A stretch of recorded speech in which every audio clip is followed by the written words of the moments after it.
आणि त्यानंतर मग आपसुकच जे आमचं जनरल ॲडमिनिस्ट्रेशन जे आहे डिपार्टमेंट आहे ते मंत्र्यांची ऑफिसेस कुठे असावीत, मंत्र्यांची निवासस्थानं कुठे असावीत या संदर्भातली जी काही व्यवस्था आहे ते पाहत असतात. आणि मग त्यांनी मला पत्र दिलं ताबडतोब 15-20 दिवसांनी की तुमच्यासाठी जे आहे अमुक अमुक निवासस्थान मुकर्रर करण्यात आलेलं आहे.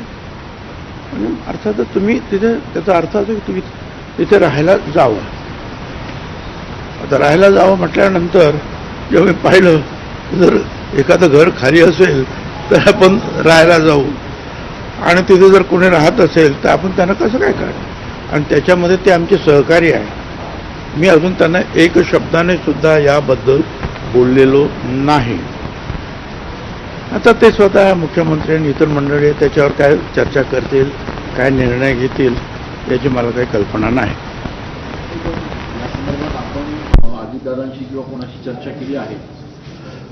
नाही, अजितदादांनी स्वतः मला विचारलं तुम्ही म्हणजे नवीन घरामध्ये मंत्री मुख्यमंत्री म्हटलं नाही अजून घर खाली झालं की जाईन. तुमची काही तक्रार होणार किंवा हां तक्रार वगैरे अशी काही? आणि माझी काय तक्रार असू शकते. तर आमचे ते सहकारी आहेत पक्षातले, मी काय तक्रार करणार. मी फार फार तर मुख्यमंत्र्यांना सांगेन की दुसरं कुठलं काय असेल छोटं मोठं तर ते द्या. काय आता मुख्यमंत्री काय निर्णय घेतो ते पाहत. ते पण म्हणजे मंत्रीपद गेल्यानंतर खरं तर तातडीने त्यांनी खाली करणं अपेक्षित होतं. तुमच्यासारख्या मंत्र्याला त्या ठिकाणी जाऊन तिथे लोकांची माहिती काढणं मला असं वाटतं की याच्यावर जास्त आता मला मी चर्चा नाही करू शकणार.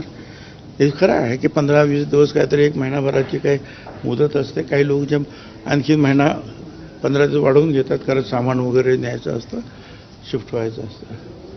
आणि नसेल तर मग त्याच्यावर दंड वगैरे किंवा भाडं वगैरे द्यावं लागतं. पण ठीक आहे, आता जे आहे ही परिस्थिती आहे. साहेब, उद्धव ठाकरे उद्यापासून 2 दिवस दिल्लीच्या दौऱ्यावर जाणार आहेत. इंडिया आघाडीच्या नेत्यांची ते बैठक घेणार आहेत, काँग्रेसचे वरिष्ठ नेते वगैरे. एका बाजूला इकडे राज ठाकरेंसोबत मराठीच्या मुद्दा लढत आहे आणि दुसऱ्या बाजूला सर्व विरोधी पक्षांशी एकजूट करण्याचा प्रयत्न चालू आहे. ही 2 थडीवर हात असं वाटतंय. असं आहे की उद्धव ठाकरे मुळातच त्या याच्यामध्ये UPAमध्ये किंवा इंडिया आघाडी याच्यामध्ये आहे. तर आता पुढच्या ज्या काही बिहारपासून सगळ्या निवडणुका येतात, इतर काही कामं असतात, तर त्या संदर्भामध्ये किंवा आता अधिवेशनसुद्धा सुरू आहे संसदेचं, ह्या सगळ्या दृष्टीनं पाहता सगळ्या पक्षांचे जे नेते जे आहेत एकत्रित येतात. त्याच्यामध्ये नवीन काय आहे असं मला काही वाटत नाही. आणि त्याप्रमाणे ते सुद्धा एका पक्षाचे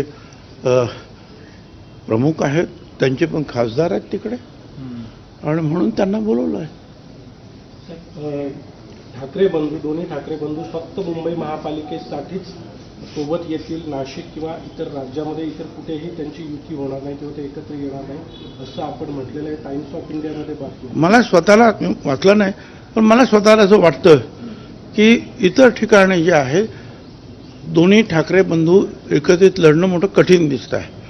कारण प्रत्येक ठिकाणी कोणाची किती ताकद आहे, कोण किती लढू शकतं या सगळ्याचा जो आहे आढावा सगळे पक्ष घेत असतात.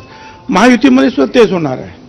स्वतः मुख्यमंत्र्यांनी सुद्धा सांगितलं की काही ठिकाणी आम्ही एकत्रित लढू, पण काही ठिकाणी जे आहे काही वेगळे निर्णय होऊ शकतात स्थानिक पातळीवर, हे बोललेलंच आहे. तर प्रत्येक ठिकाणी प्रत्येक पक्षाला काही अडचणी ज्या आहेत आणि प्रत्येक पक्षाचे जे कार्यकर्ते आहेत ते डोळे लावून बसलेले असतात की मला आता तिकीट मिळेल आणि मी उभं राहीन. आता हे खासदार झाले, हे आमदार झाले, आता मला संधी मिळेल. मग ती पंचायत समिती, जिल्हा परिषद, नगरपालिका कुठेही